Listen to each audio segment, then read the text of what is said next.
Anthony Albanese's made his first campaign stop of the morning, targeting the seat of Higgins in Melbourne. Jonathan Lee's there. Jono, how was he received? Well, Anthony Albanese was received very well, actually. Began the morning in the seat of Higgins. Coalition held. Katie Allen, 3.7 rough percent. Tells you a lot about what the opposition's trying to do today. It's not about sandbagging, it's about going full throttle and trying to poach seats from the coalition for very good reason. He campaigned alongside the local candidates, Michelle Ananda Raja.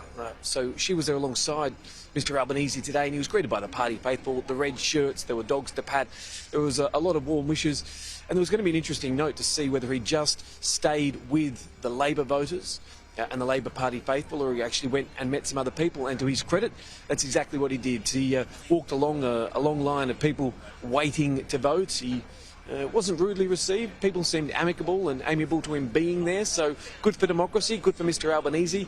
I asked him very briefly about his level of confidence and nerves, and this is what he told Sky News. Look, I said I wanted to kick with the wind at our back in the fourth quarter. I feel a sense of momentum. We've had a positive campaign, and Australians get a chance today to vote for a better future.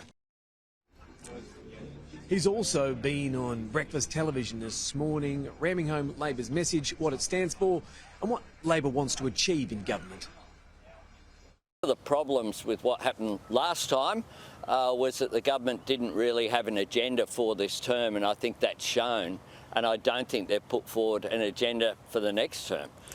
We do have plans to deal with climate change and cheaper childcare and make more things here and more secure work and a National Anti-Corruption Commission.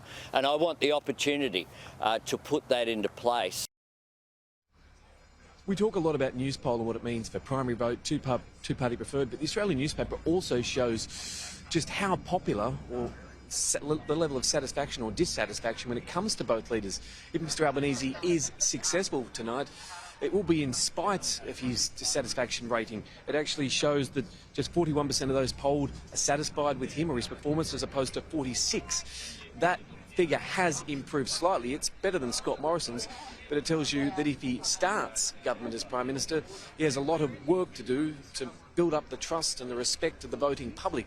He may be elected PM, but it could be a hard 3 years for Mr Albanese. Sure will. Jonathan Lee, thank you. We'll talk to you again soon.